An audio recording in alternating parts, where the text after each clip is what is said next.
নমস্কার বন্ধুরা, তোমাদের সকলকে স্বাগত জানাই অর্পিতার রান্নাঘরে। আজকে তোমাদের সাথে পেঁপে আর ছোলার ডাল দিয়ে একটা রেসিপি শেয়ার করছি। তো এটা কি করলাম পেঁপে আর ছোলার ডাল দিয়ে, সেটা জানতে হলে তো পুরো ভিডিওটা দেখতে হবে। আর এটা কিন্তু সম্পূর্ণ নিরামিষ, রুটি, পরোটা, ভাত তোমরা সবকিছুর সাথে এটা সার্ভ করতে পারো। তো পেঁপে আর ছোলার ডাল দিয়ে কি বানালাম, চলো রেসিপিটা দেখে নেওয়া যাক।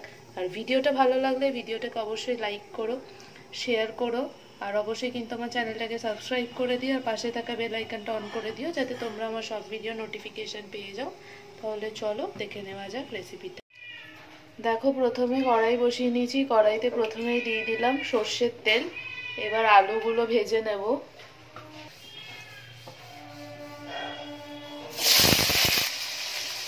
এখানে আমি দুটো আলু এরকম পিস পিস করে কেটে নিয়েছি। তো প্রথমে আলুটা একটু ভালো করে ভেজে নেব।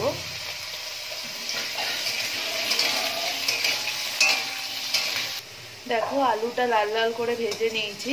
এবার আলুটা একটা পাত্রে তুলে নিচ্ছি। এবার ওই তেলেই দিয়ে দিলাম দুটো তেজপাতা আর একটা শুকনো লঙ্কা। শুকনো লঙ্কাটা মাঝখান থেকে ভেঙে নিয়েছি। আর দিলাম একটু জিরা। এবার এই পেস্টটা দেবো। এই পেস্টটা করেছি হচ্ছে আদা, কাঁচা লঙ্কা, টমেটো দিয়ে। এবার এটা কড়াইতে দিয়ে দেবো।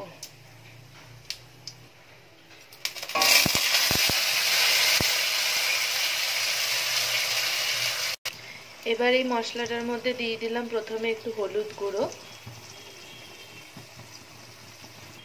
এবার দিচ্ছি 1 চামচ মতো জিরের গুঁড়ো, 1 চামচ ধনের গুঁড়ো। এবার মশলাটা ভালো করে কষিয়ে নিতে হবে। মশলাটা এতটা ভালো করে কষাতে হবে যতক্ষণে মশলা থেকে তেল না ছেড়ে দেয়। মশলা থেকে দেখো ভালো করে তেল ছেড়ে গেছে। এবার বাটি ধোয়া, যেই বাটিটায় পেস্ট করেছিলাম ওই বাটি ধোয়া জল একটু ওর মধ্যে দিয়ে দিলাম। এবার এর মধ্যে পেঁপেটা দিয়ে দিচ্ছি। পেঁপেটা আমি দুটো পেঁপে ভালো করে ধুয়ে কেটে এটা একটা গ্রেটারের সাহায্যে বেশ ভালো করে দেখো ঘিষে নিয়েছি। এবার এই পেঁপেটা এই মশলার মধ্যে দিয়ে দিলাম।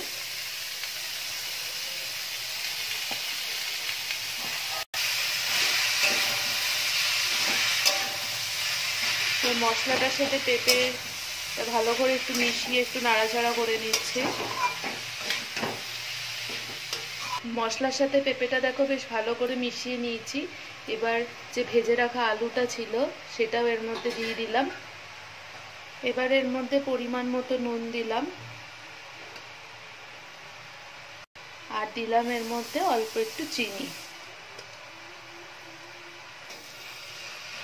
এবার আবার ভালো করে মিশিয়ে নাড়িয়ে চাড়িয়ে নিচ্ছি।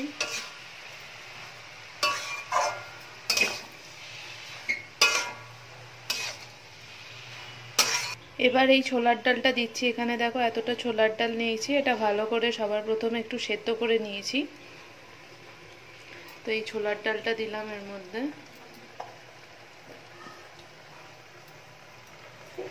এই ছোলার ডালটা সেদ্ধ করে যেটা এর মধ্যে মিক্স করছি, এটা কিন্তু পেঁপের এই তরকারির স্বাদটা একটু অন্য করে তুলবে।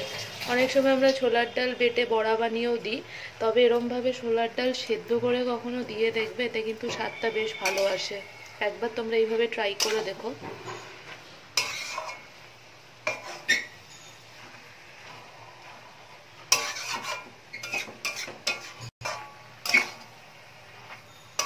এবার গ্যাসের ফ্লেমটা লো টু মিডিয়ামে রেখে এটা একটা থালা দিয়ে এটা একটু ঢেকে দিচ্ছি, যাতে পেঁপে, আলু এগুলো সব ভালো মতো সেদ্ধ হয়ে যায়। 5 মিনিট মতো হয়ে গেছে। এবার আমি ঢাকনাটা তুলে দিলাম।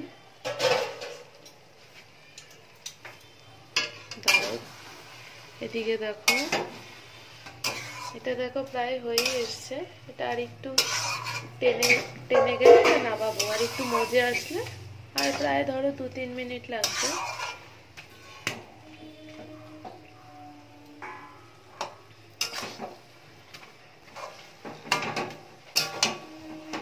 প্রায় দেখো সবকিছু শেষ, সেদ্ধ হয়েই গেছে। তাও আর একটু 2-3 মিনিটের জন্য এইভাবে একটু নাড়াচাড়া করে নেব। দেখো নাড়াতে নাড়াতে 2-3 মিনিট প্রায় হয়ে গেছে। এটা দেখো একদম টেনে গেছে, এটা হয়েই গেছে। শুধু নাবানোর সময় লাস্টের উপর দিয়ে দিলাম একটু ঘি, আর দিলাম লাস্টে একটু গরম মশলার গুঁড়ো। দেখো তৈরি হয়ে গেল। এই ঘিটা দেওয়ার পর না দারুণ সুন্দর একটা গন্ধ বেরোচ্ছে। তোমরাও এই রেসিপিটা এইভাবে বানিয়ে একবার ট্রাই করে দেখো। আর তোমাদের কেমন লাগলো সেই মতামতটা অবশ্যই এসে আমাকে কমেন্টসে জানিও। আর ভিডিওটা ভালো লাগলে ভিডিওটাকে অবশ্যই লাইক করে দিও, শেয়ার করো, আর অবশ্যই কিন্তু আমার চ্যানেলটাকে সাবস্ক্রাইব করে দিও। আর পাশে থাকা বেল আইকনটা অন করে দিও, যাতে তোমরা আমার সব ভিডিও নোটিফিকেশন পেয়ে যাও। তাহলে আবার হাজির হবো আরেকটা নতুন রান্না নিয়ে। সবাই ভালো থেকো, সুস্থ থেকো।